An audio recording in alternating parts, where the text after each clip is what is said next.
Yang pertama yaitu sesi pembukaan, yang kedua yaitu penyampaian materi,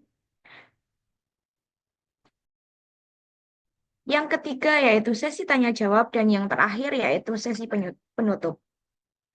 Puji syukur kita panjatkan kehadirat Allah SWT karena atas rahmat dan karunia-Nya kita dapat berkumpul secara virtual dalam kegiatan diskusi yang bertema Suara Nilai Luhur dalam Menjawab Problem Bangsa yang diselenggarakan oleh komunitas Pancasila Bicara. Selanjutnya, kita akan memasuki acara inti kita, yaitu pemaparan materi oleh para narasumber hebat kita. Yang pertama yaitu materi dari Kak Dwi Rahma Pratiwi. Waktu dan tempat dipersilakan.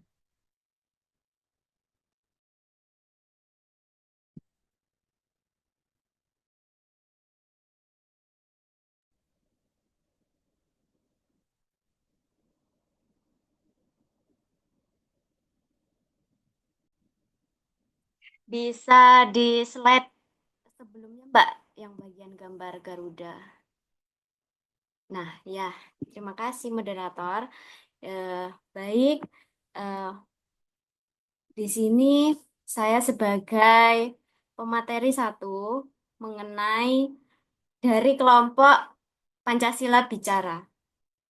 Seperti di background layar Zoom saya, itu tema saya hari ini, tema kelompok kami itu suara nilai luhur dalam menjawab problem bangsa.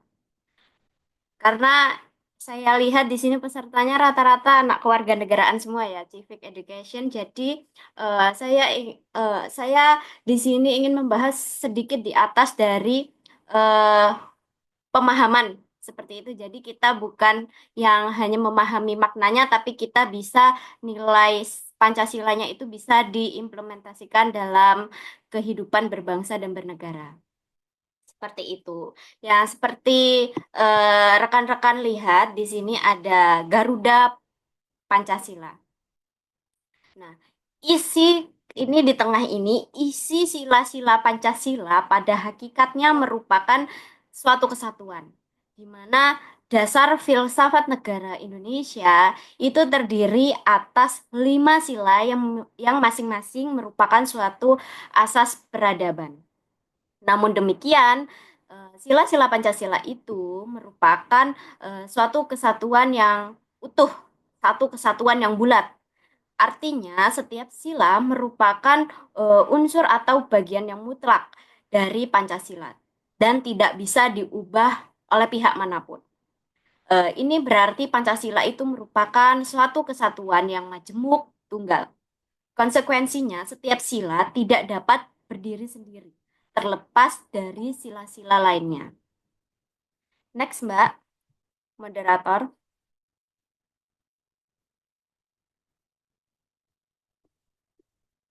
Nah, oke. Sekarang apa sih tujuan mempelajari Pancasila itu sendiri? Tujuannya itu ya, itu tadi mengetahui Pancasila yang benar, yakni yang dapat dipertanggungjawabkan baik secara yuridis.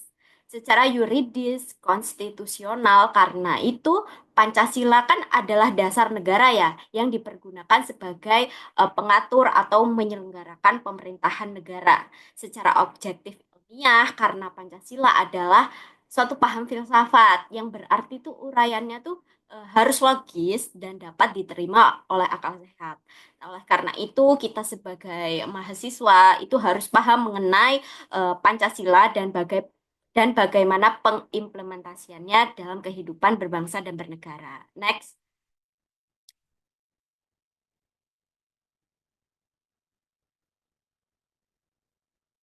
Oke, di sini tujuan pendidikan Pancasila di perguruan tinggi itu apa sih?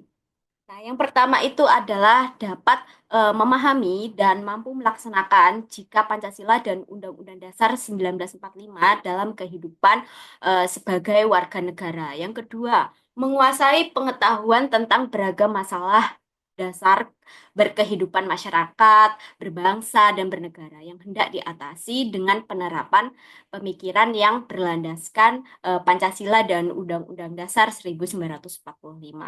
Yang ketiga, memupuk sikap dan perilaku yang sesuai dengan nilai-nilai dan norma Pancasila sehingga mampu menanggapi perubahan yang terjadi dalam rangka keterpaduan iptek dan pembangunan. Yang keempat, membantu mahasiswa dalam proses belajar, proses berpikir, memecahkan masalah, dan mengambil keputusan dengan menerapkan strategi heuristik terhadap nilai-nilai Pancasila. Jadi, nanti di sesi terakhir kita bisa ya berdiskusi mengenai hal apa saja yang saya sampaikan pada materi ini. Kalian bisa sampaikan karena ini waktunya singkat ya. Jadi saya hanya secara garis besarnya saja. Next, Mbak Moderator. Oke, sekarang ini ya. Mungkin kalian nggak asing ya dari gambar seperti ini. Karena kan kita akan nanti lulusnya jadi pendidik ya. Untuk memahami Pancasila, menurut saya itu kita sebagai pendidik itu harus bisa eh, apa ya, menjelaskan, memberi paham kepada peserta didik apa sih eh, apa makna dari Garuda Pancasila. Karena di setiap Garuda itu kan di setiap apa gambar Garuda yang tertera di sini kan memiliki maknanya tersendiri ya. Ada 40 helai bulu di leher, 17, 19 dan 8. Nah, saran saya ya, kalau menurut saya sendiri itu sebagai pendidik, kalau saya sendiri pengalaman di SMP itu, eh, jadi peserta didik itu disuruh menggambar burung Garuda. Nanti gambar burung Garuda itu diwarnain, terus dikasih maknanya setiap helai bulu di leher itu berapa. Habis itu selanjutnya sila-silanya itu dibuat kayak portofolio seperti itu di karton diwarnain kayak gitu. Jadi kan kreativitas dan ini kayak menunjang saya lihat ini menunjang untuk kurikulum Merdeka ya. Sekarang kan lebih aktif untuk kurikulum Merdeka. Jadi saran saya itu sih kalau jadi pendidik eh, bisa diterapkan sih contohnya dari eh, apa namanya pengalaman saya. Kemudian next Mbak Rahma. Oke, hal pertanyaan simpel mungkin.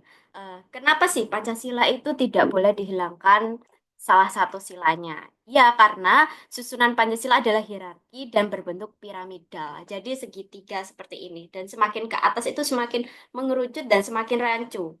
Seperti itu. Jadi hubungan hierarki sila-sila Pancasila dalam urutan urutan luas atau kuantitas dan juga dalam hal isi sifatnya atau kualitas. Nah, lima sila terdapat hubungan yang mengikat satu dengan lainnya, sehingga Pancasila itu merupakan suatu keseluruhan yang bulat. Yang sudah saya jelaskan tadi, bahwasanya eh, Pancasila itu hal yang mutlak dan tidak bisa diubah bagaimanapun caranya. Seperti itu.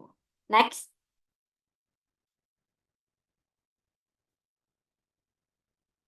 Ini saya, ini mungkin dari teman rekan-rekan semua mungkin udah tahu ya kedudukan dan fungsi Pancasila. Ini di sini saya hanya apa mengevaluasi kembali ya, hanya mengingatkan kembali bahwasannya kedudukan dan fungsi Pancasila itu banyak sebenarnya. Karena Pancasila kan itu ada selalu berdampingan dalam kehidupan kita kan, tanpa kita sadari dan kita sadari harusnya. Justru berikut ini ada 1 sampai 8 dan sepertinya saya tidak perlu menjelaskan ya, mungkin dari teman-teman bisa ditanyakan apabila salah satu dari poin tersebut ada ke- kegundahan atau pertanyaan yang ingin disampaikan silahkan. Karena ini udah ada di materinya Pancasila semester kemarin. Seperti itu. Next, Mbak Rahma.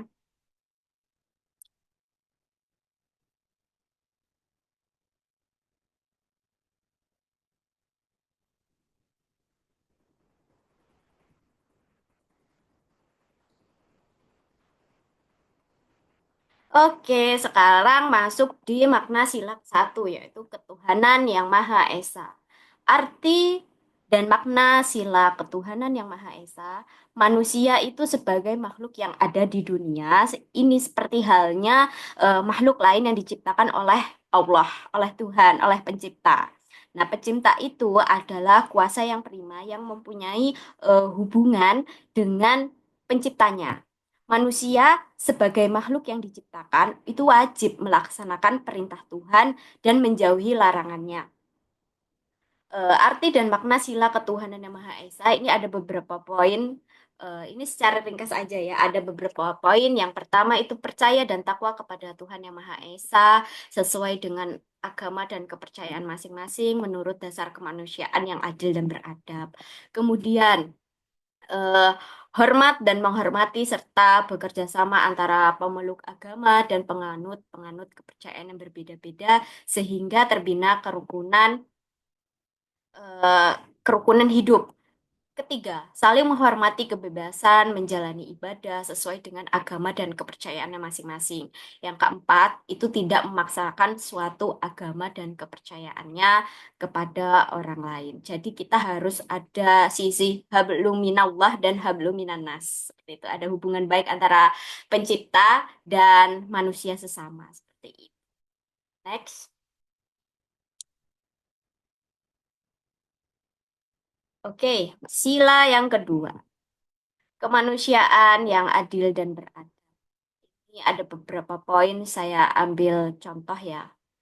Maknanya itu banyak karena Pancasila itu kan dinamis ya, sesuai dengan perkembangan zaman dan jadi di sini banyak poin sebenarnya dari slide ini. Yang pertama itu menempatkan manusia sebagai manusia sesuai dengan hakikatnya sebagai makhluk Tuhan. Tidak ada perbedaan satu sama lainnya di dunia ini. Kemudian menjunjung tinggi kemerdekaan sebagai hak segala bangsa. Yang ketiga, mewujudkan keadilan dan peradaban yang tidak lemah. Yang keempat, manusia itu ditempatkan sesuai dengan harkatnya. Hal ini itu berarti bahwa manusia mempunyai derajat yang sama di hadapan hukum, sejalan dengan sifat universal bahwa kemanusiaan itu dimiliki oleh semua bangsa, semua individu. Maka hal itu pun juga kita terapkan dalam kehidupan bangsa di Indonesia ini. Sesuai dengan hal itu, hak kebebasan dan kemerdekaan itu semakin dijunjung tinggi. Next.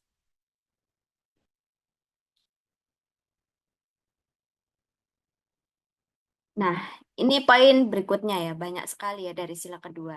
Dan sila ke satu itu ada banyak, cuma saya hanya mengambil beberapa inti poinnya aja. Di sila kedua itu mengakui persamaan derajat, persamaan hak kewajiban, saling mencintai sesama, mengembangkan sikap tenggang rasa, tidak semena-mena terhadap orang lain, menjunjung tinggi nilai kemanusiaan, gemar melakukan kegiatan kemanusiaan, berani membela kebenaran dan keadilan. Nah, bangsa Indonesia itu merasa dirinya sebagai bagian dari masyarakat dunia internasional dan dengan itu harus mengembangkan sikap saling hormat, menghormati dan bekerja sama dengan bangsa lain. Seperti itu kayak contohnya PBB seperti itu. Next.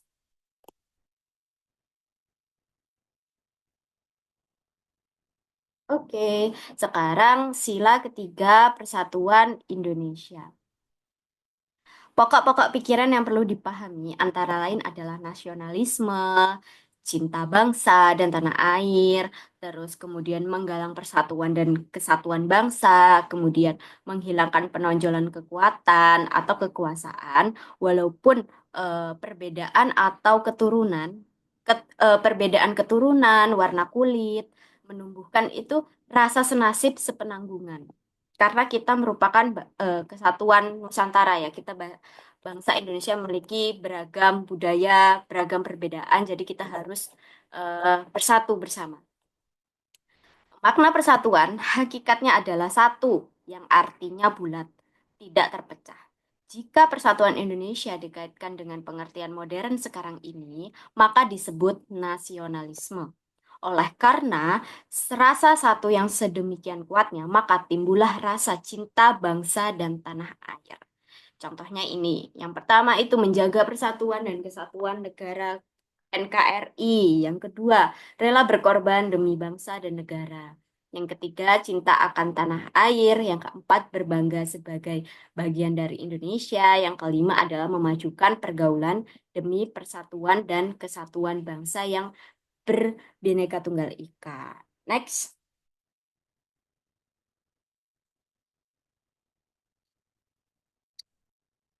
Oke, sila yang keempat. Kerakyatan yang dipimpin oleh hikmat kebijaksanaan dalam permusyawaratan atau perwakilan. Nah, pada hakikatnya, sila ini adalah demokrasi. Perbedaan secara umum demokrasi di Barat dan di Indonesia itu terletak pada permusyawaratan. Nah, permusyawaratan artinya mengusahakan keputusan bersama secara bulat. Baru sesudah itu diadakan tindakan bersama. Kebijaksanaan ini merupakan suatu prinsip bahwa yang diputuskan itu memang bermanfaat bagi kepentingan rakyat banyak. Dalam melaksanakan keputusan dibutuhkan kejujuran bersama. Berikut ini adalah poin of view-nya dari sila keempat. Yang pertama itu baru mengutamakan kepentingan negara dan masyarakat, tidak individualisme. Yang kedua, tidak memaksakan kehendak kepada orang lain. Yang ketiga, mengutamakan budaya rembuk, musyawarah musyawarah dalam mengambil keputusan bersama. Yang keempat adalah bermusyawarah bersama sampai mencapai konsensus atau hasil atau kata mufakat yang diliputi dengan semangat kekeluargaan. Next.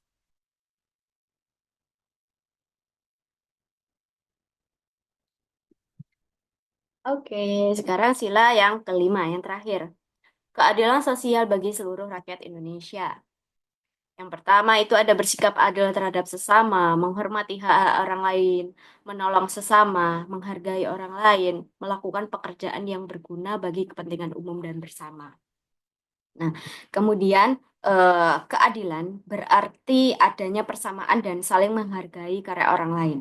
Jadi, seseorang bertindak adil apabila dia itu memberikan sesuatu kepada orang lain sesuai haknya. Ada tiga macam keadilan yang sudah tertera di PPT. Yang pertama adalah keadilan legalis, di mana keadilan yang arahnya lebih dari pribadi, dari pribadi ke seluruh masyarakat. Yang kedua, keadilan distributif, yaitu keseluruhan masyarakat wajib memperlakukan manusia pribadi sebagai manusia yang sama martabatnya. Kemudian yang ketiga, keadilan komutatif yang memperlakukan warga lain atau warga asing sebagai pribadi yang sama martabatnya. Kemakmuran yang merata bagi seluruh rakyat, dalam arti dinamis dan meningkat. Seluruh kekayaan alam dan sebagainya dipergunakan bagi kebahagiaan bersama menurut potensi masing-masing. Melindungi yang lemah agar kelompok warga masyarakat dapat bekerja sesuai dengan bidangnya. Jadi bisa di sebelum next layar sebelumnya. Ya. Lagi Mbak. Yang di apa namanya di burung Garuda.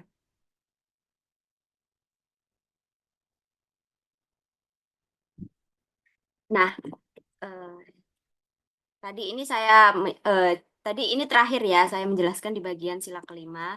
Nanti dilanjutkan dengan rekan saya bagian contoh konkretnya untuk menjawab persoalan atau stigma atau problem bangsa, masalah bangsa. Karena eh, kita tidak lekang ya dari Pancasila, jadi kita tidak boleh melupakan nilai-nilai Pancasila seperti itu. Jadi di sini saya eh, minta maaf apabila materi saya ada yang kurang atau salah dalam eh, pencantuman kalimat kata. Saya mohon maaf dan apabila mungkin dari teman-teman ada ilmu tambahan, wawasan pengetahuan bisa silakan disampaikan di akhir sesi. Seperti itu. Jadi di sini hanya secara umum saja seperti itu. Terima kasih. Saya serahkan ke moderator.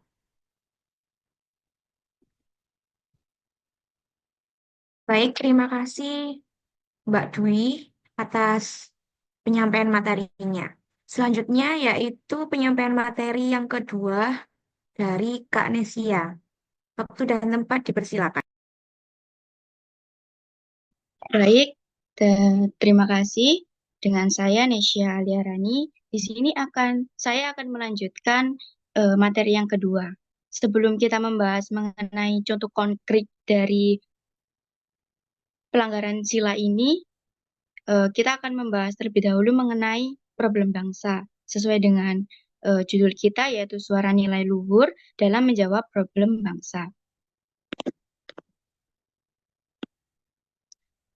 Pengertian tentang problem bangsa problem bangsa adalah masalah-masalah mendasar yang belum terselesaikan dalam berbagai aspek kehidupan, baik di dalam bidang ekonomi, politik, pendidikan, hukum, maupun sosial. Di mana masalah ini tuh bukan hanya sekedar masalah konsep atau ide, melainkan masalah implementasi yang berarti bagaimana masalah tersebut diterapkan dan dikelola dalam praktik sehari-hari. Jika dikaji secara mendalam, hampir semua persoalan kehidupan di bangsa ini itu tidak ditangani dan diselesaikan secara benar dan berkualitas. Sebagai contoh, salah satu problem yang sering kali kita dengar, atau mungkin teman-teman juga pasti sudah tahu, yaitu mengenai korupsi. Di mana korupsi itu sudah terjadi di mana-mana, yang menjadi bukti bahwa problem bangsa itu masih belum diselesaikan dengan benar. Next.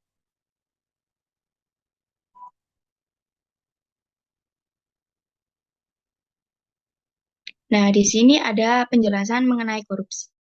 Mungkin teman-teman sudah tahu ya apa itu korupsi, tapi di sini saya akan menjelaskan lebih dalam mengenai apa sih korupsi itu.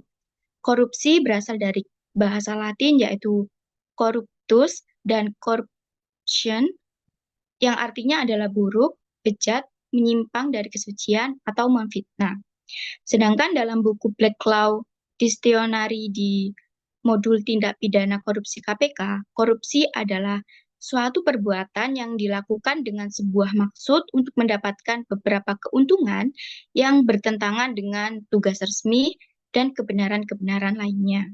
Atau sesuatu perbuatan dari suatu yang resmi atau kepercayaan seseorang yang mana dengan melanggar hukum dan penuh kesalahan memaknai sejumlah keuntungan untuk dirinya sendiri atau orang lain yang bertentangan dengan tugas dan kebenaran-kebenaran lainnya. Nah, apa sih hubungannya korupsi dengan pelanggaran dalam nilai Pancasila itu? Di mana korupsi secara fundamental itu melanggar sila kelima Pancasila, yaitu keadilan sosial bagi seluruh rakyat Indonesia. Di mana korupsi itu sudah merugikan masyarakat.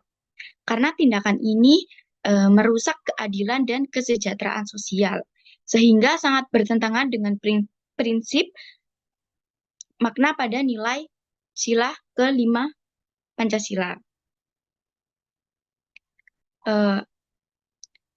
Sila kelima Pancasila itu menekankan pentingnya keadilan dan kesejahteraan bagi seluruh rakyat Indonesia. Namun, korupsi itu adalah penyalahgunaan kekuasaan sumber daya negara untuk kepentingan pribadi yang jelas sangat melanggar keadilan sosial bagi rakyat Indonesia. Korupsi juga menyebabkan kerugian ekonomi, sosial, dan politik bagi masyarakat, di mana uang yang seharusnya digunakan untuk kepentingan umum itu malah disalahgunakan, sehingga kesejahteraan masyarakat ini jadi terlambat. Nah, korupsi juga bertentangan dengan prinsip dalam pengelolaan keuangan negara, di mana tindakan korupsi ini menunjukkan penyalahgunaan kekuasaan dan jabatan untuk keuntungan pribadi yang bertentangan dengan nilai-nilai Pancasila. Untuk contoh konkretnya nanti akan dijelaskan oleh rekan saya yang selanjutnya. Jadi materi saya sekian, saya kembalikan ke moderator. Baik, terima kasih penyampaian materinya, Kak Nesia. Selanjutnya yaitu penyampaian materi dari Kak Zahra. Waktu dan tempat dipersilahkan. Oke, baik. Terima kasih moderator atas waktu dan kesempatannya. Perkenalkan, nama saya Rahmati Zahra Cizela yang akan membahas contoh konkret dari korupsi, yaitu salah satu isu yang masih hangat atau masih baru-baru ini ya. Itu contohnya kayak ini, Kejaksaan Agung atau Kejagung yang sita uang senilai 6,8 triliun dan pecahan uang asing di kasus Duta Palma. Kasus Duta Palma ini adalah korupsi besar yang melibatkan seorang pengusaha bernama Surya Darmadi, pemilik PT Duta Palma Group, sebuah perusahaan sawit yang beroperasi di Riau. Surya Darmadi diduga telah melakukan berbagai pelanggaran, seperti menguasai lahan perkebunan seluas puluhan ribu hektar tanpa izin yang sah, dan tidak membayar pajak, merusak lingkungan, dan melakukan tindak pidana pencucian uang. Karena perbuatannya, negara ditaksir mengalami kerugian hingga 78 triliun, termasuk kerusakan hutan dan lingkungan yang parah. Dalam proses hukumnya, Kejaksaan Agung itu menyita uang tunai senilai 6,8 triliun, termasuk dalam bentuk pecahan mata uang asing, seperti dolar Amerika Serikat dan lain sebagainya. Serta berbagai aset berharga milik Surya Darmadi seperti gedung, tanah, dan saham. Uang dan aset ini disita karena diduga kuat berasal dari hasil kejahatan. Tindakan tegas ini dilakukan untuk mengembalikan kerugian negara dan menunjukkan bahwa tak ada seorang pun, termasuk pengusaha besar, yang kebal terhadap hukum. Kasus ini menjadi simbol penting dalam upaya pemberantasan korupsi di Indonesia, serta menjadi peringatan bahwa pengolahan sumber alam dilakukan dengan cara yang adil dan sejahterakan rakyat. Selanjutnya saya akan menjelaskan dari kasus tersebut yang berkaitan dengan masing-masing sila dalam Pancasila. Yang pertama ada ketuhanan yang Maha Esa. Kasus ini menunjukkan bahwa masih ada orang yang tidak jujur dan tamak. Padahal semua agama itu mengajarkan kita untuk jujur dan tidak merugikan orang lain. Penegakan hukum yang dilakukan Kejaksaan Agung mencerminkan upaya untuk menegakkan kebenaran sesuai dengan ajaran Tuhan. Selanjutnya yaitu sila yang kedua, kemanusiaan yang adil dan beradab. Orang yang melakukan korupsi seperti dalam kasus Duta Palma ini sebuah tindak yang tidak adil terhadap masyarakat. Mereka mengambil keuntungannya sendiri, sementara rakyat bisa menderita. Penyitaan harta ini adalah langkah untuk mengembalikan keadilan bagi masyarakat luas. Yang ketiga yaitu ada Persatuan Indonesia. Korupsi ini tuh bisa membuat rakyat kecewa dan tidak percaya lagi pada pemerintah. Kalau penegakan hukum dilakukan dengan adil, semua warga bisa bersatu dan percaya bahwa negara ini benar-benar melindungi mereka. Selanjutnya yaitu ada yang sila keempat itu kerakyatan yang dipimpin oleh hikmat kebijaksanaan dalam permusyawaratan perwakilan. Kejaksaan Agung itu mewakili negara dan rakyat untuk menegakkan hukum. Tindakan mereka itu menyita harta hasil kejahatan ekonomi adalah keputusan yang bijak dan berpihak pada kepentingan rakyat banyak, bukan pada kepentingan pribadi atau kelompoknya. Dan yang terakhir yaitu sila yang kelima, ada keadilan sosial bagi seluruh rakyat Indonesia. Kekayaan alam dan uang negara seharusnya digunakan untuk kesejahteraan semua rakyat, bukan untuk segelintir orang. Ketika uang triliunan diselewengkan, rakyat jadi tidak merasakan manfaatnya. Maka penyitaan ini adalah langkah utama menuju keadilan sosial.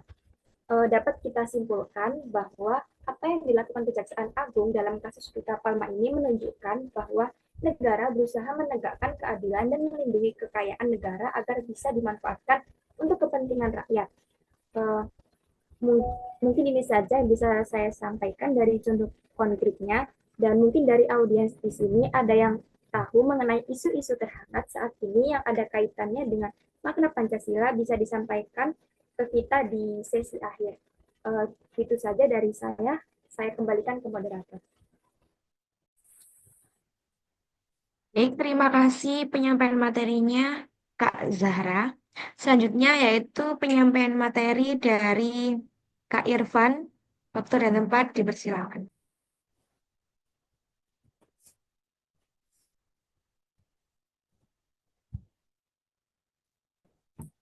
Baik, terima kasih. Pertama-tama saya ingin mengucapkan terima kasih kepada moderator yang telah memberikan saya kesempatan, dan selamat siang untuk seluruh peserta webinar pada hari ini yang sedang berdiskusi dalam forum yang sangat penting, yaitu tentang diskusikan isu besar yang menjadi tantangan serius bagi bangsa kita, yaitu tentang korupsi. Nah, teman-teman, korupsi bukan sekedar tindakan menyalahgunakan kekuasaan untuk keuntungan pribadi kan. Korupsi ialah penyakit sistematik yang menyebar keseluruhan di kehidupan masyarakat dan negara. Korupsi ialah akar dari banyak masalah yang kita hadapi hari ini, mulai dari kemiskinan, ketimpangan sosial, terus ketertinggalan pembangunan, sampai kerusakan lingkungan dan lemahnya penegakan hukum.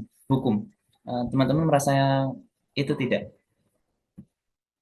Nah, selanjutnya tadi kan udah ada contoh konkretnya ya, yang udah dijelaskan oleh Mbak Zahra. Nah, di sini saya ingin menjelaskan dampak dari masalah tersebut. Kasus korupsi Duta Palma adalah contoh nyata dari kerusakan negara. Bayangkan, dalam satu kasus saja, Kejaksaan Agung berhasil menyita 6,8 triliun dan berbagai pecahan mata uang asing. Tercatat ada lebih dari 13 juta dolar Amerika, terus 12 juta dolar Singapura, dan 2 juta yen Jepang, hingga 5 juta won Korea. Ini bukan sekedar uang yang disembunyikan, ini adalah uang rakyat yang seharusnya mengalir ke sektor pendidikan, kesehatan, lingkungan, dan pembangunan daerah. Teman-teman setuju nggak dengan hal itu? Terus, apa sih dampaknya dari kasus korupsi Duta Palma itu? Yang pertama adalah ada kerugian negara yang sangat besar.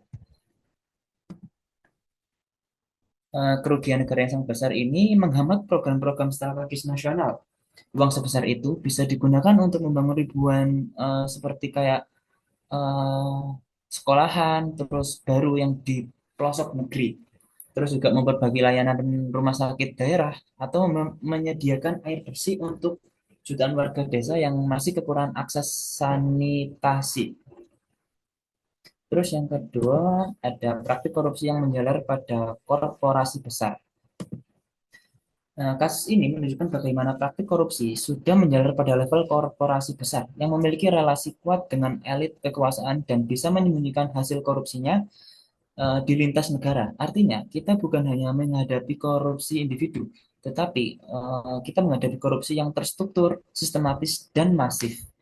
Terus yang ketiga ada krisis kepercayaan masyarakat. Ketika masyarakat melihat bahwa uang sebesar itu bisa dikorupsi selama bertahun-tahun tanpa pengawasan, maka lahirlah rasa apatis terhadap negara. Muncul pertanyaan di benak rakyat kecil, terus seperti kayak untuk apa sih saya membayar pajak, terus untuk apa saya taat hukum.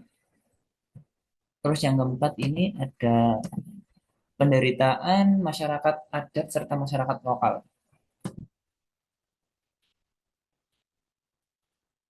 Nah, kita juga perlu melihat dampak ekologis dan sosial dari kejahatan korporasi semacam ini. Kita Palma sebagai bagian dari industri sawit juga terseret dalam persoalan perampasan lahan, terus pengerusakan hutan dan konflik agraria. Artinya, korupsi ini tidak hanya soal uang, tapi juga soal kerusakan lingkungan dan penderitaan masyarakat serta petani lokal. Terus yang kelima ini ada distorsi pada sistem keuangan nasional. Dari sisi ekonomi, uang hasil korupsi yang disimpan dalam bentuk valuta asing menciptakan distorsi pada sistem keuangan nasional. Ini berdampak pada stabilitas nilai tukar, terus mengganggu arus likuiditas dan menciptakan shadow ekonomi yang sulit diawasi otoritas keuangan. Terakhir, saya ingin menekankan bahwa korupsi sebesar ini juga berdampak pada generasi muda. Kayak mereka tumbuh dalam lingkungan yang menormalisasikan ketimpangan dan ketidakadilan. Mereka belajar bahwa kerja keras bisa dikalahkan oleh manipulasi kekuasaan. Ini menurut saya sangat berbahaya bagi masa depan demokrasi kita. Oleh karena itu, teman-teman sekalian, melawan korupsi bukan semata-mata tugas aparat penegak hukum. Ini adalah perjuangan kolektif bangsa. Nah, dari kasus Duta Palma ini harus menjadi peringatan keras bahwa jika korupsi tidak diberantas dengan serius, maka masa depan bangsa kita yang dikorbankan. Selanjutnya kan tadi kan dampak dari kasus korupsi Duta Palma ya. Sekarang ada dampak korupsi secara umum. Saya ambil dari ekonomi, sosial, dan politik.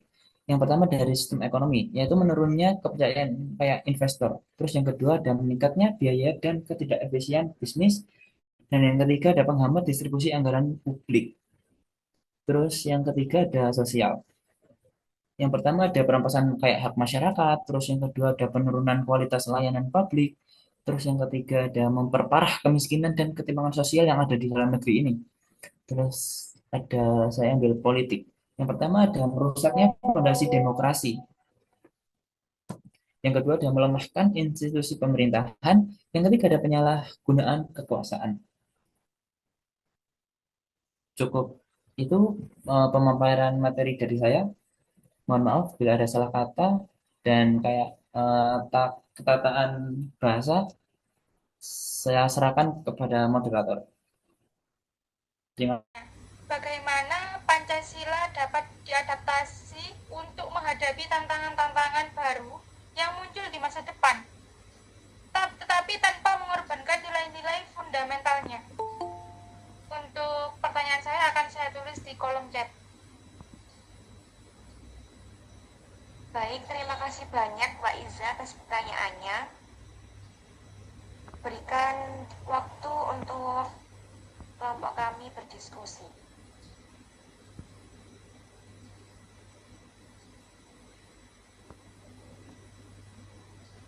Empat yaitu mengembangkan yang ketiga yaitu mengembangkan pendidikan karakter. Nah, mengembangkan pendidikan karakter ini berdasarkan Pancasila dapat membantu untuk membentuk karakter yang kuat dan anti korupsi, serta meningkatkan kesadaran akan pentingnya integritas. Bagaimana Mbak Iza? Baik, cukup lengkap sekali jawabannya. Terima kasih kepada Mbak Isya yang telah menjawab pertanyaan dari saya. Baik, terima kasih Mbak Iza. Baik, terima kasih atas pertanyaannya Mbak Iza dan atas jawabannya narasumber kita yaitu Kak Isya.